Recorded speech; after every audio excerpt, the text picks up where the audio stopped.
Jatuhnya Konstantinopel ke tangan Turki Utsmani pada 1453 menutup jalur dagang darat antara Eropa dan Asia. Peristiwa ini memicu lahirnya era penjelajahan samudra. Bangsa-bangsa Eropa Portugis, Spanyol, Belanda, Inggris, dan Prancis berlomba menemukan jalur laut baru menuju Asia dan Afrika. Motivasi mereka terangkum dalam semboyan Gold, Glory, Gospel, mencari kekayaan, kejayaan, dan menyebarkan agama. Ekspansi ke Asia. Di Asia Selatan, Portugis menaklukkan Goa pada 1510, menjadikannya pusat perdagangan rempah. Inggris melalui East India Company menguasai India, menjadikannya permata mahkota kerajaan Inggris. Di Asia Tenggara, Portugis merebut Malaka, Spanyol menguasai Filipina dengan misi kristenisasi, Belanda melalui VOC memonopoli rempah di Nusantara, dan Inggris menancapkan pengaruh di Malaya serta Singapura. Di Asia Timur, Cina mengalami tekanan melalui Perang Candu, sementara Jepang melakukan modernisasi cepat lewat restorasi Meiji. Di Asia Barat, Inggris dan Prancis menguasai Irak, Palestina, Suriah, dan Lebanon melalui sistem mandat dengan kepentingan utama minyak bumi. Ekspansi ke Afrika. Di Afrika, Portugis menguasai pantai barat dan membuka perdagangan emas, gading, serta budak. Perdagangan budak Atlantik berkembang pesat dalam sistem segitiga antara Afrika, Eropa, dan Amerika. Memasuki abad ke-19, Afrika menjadi ajang perebutan kekuasaan. Konferensi Berlin 1884 sampai 1885 membagi Afrika tanpa melibatkan bangsa Afrika. Menandai era Scramble for Africa. Kolonialisme dibenarkan dengan ideologi civilizing mission, misi memperadabkan, yang justru melegitimasi penindasan. Proses dan strategi kolonialisme Eropa. Ekspansi kolonial dilakukan dengan strategi sistematis. Pertama, bangsa Eropa berusaha menguasai jalur perdagangan dan memonopoli ekonomi. Dengan membangun pelabuhan, benteng, dan kantor dagang di titik strategis, mereka bisa mengendalikan arus komoditas seperti rempah dan emas. Selanjutnya, mereka mengendalikan kekuatan militer dan teknologi modern. Senapan meriam dan kapal perang memberi keunggulan besar dibandingkan pasukan lokal, sehingga penaklukan dapat dilakukan dengan cepat. Tidak berhenti di situ, bangsa Eropa juga menerapkan politik adu domba. Konflik antar kerajaan dan etnis dimanfaatkan agar pihak lokal saling melemahkan.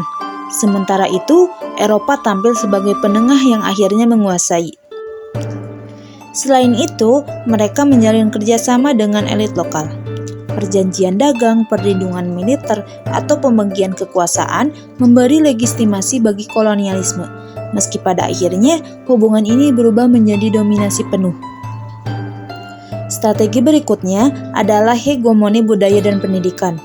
Melalui sekolah kolonial, nilai-nilai barat ditanamkan, membentuk elit terdidik yang sering terputus dari akar budaya sendiri. Pada akhirnya, setelah wilayah dikuasai, dilakukan eksploitasi sumber daya alam dan tenaga kerja. Sistem tanam paksa, pajak tinggi, dan kerja rodi menciptakan penderitaan panjang bagi masyarakat lokal.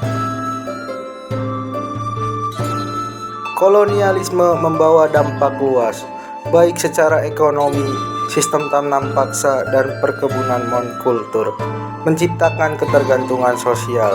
Pendidikan Barat melahirkan elit terdidik, tetapi memutus masyarakat dari akar budaya. Secara politik, batas negara buatan memicu konflik berkepanjangan.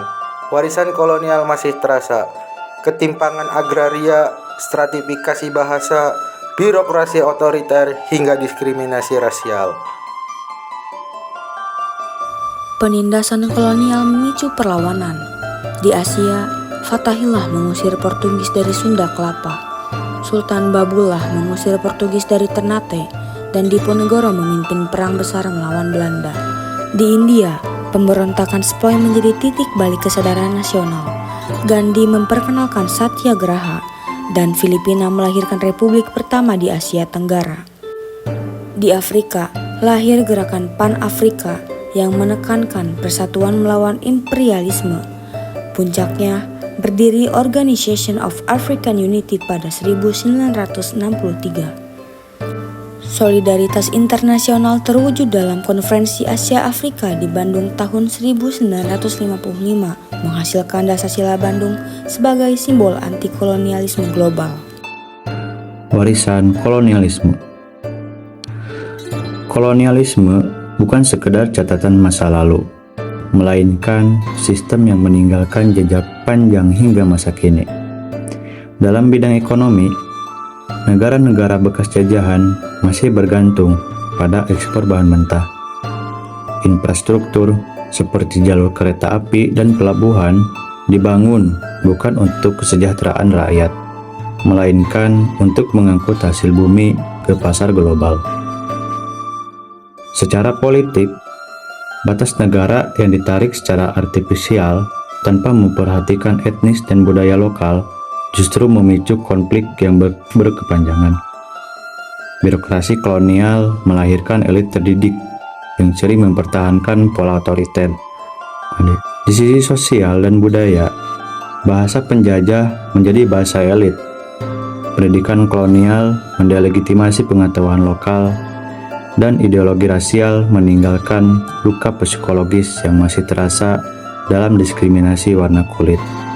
Bahkan dalam geopolitik, banyak negara baru merdeka langsung jatuh ke dalam perang saudara atau kudeta militer karena kurangnya pengalaman demokrasi dan adanya intervensi asing.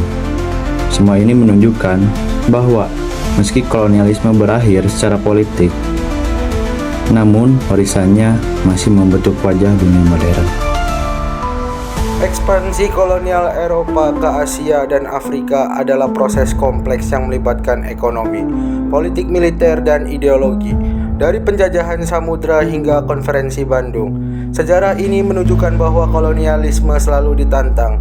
Warisannya masih terasa, tetapi semangat perlawanan dan solidaritas menjadi pondasi bagi bangsa-bangsa Asia dan Afrika untuk membangun masa depan yang merdeka dan berdaulat.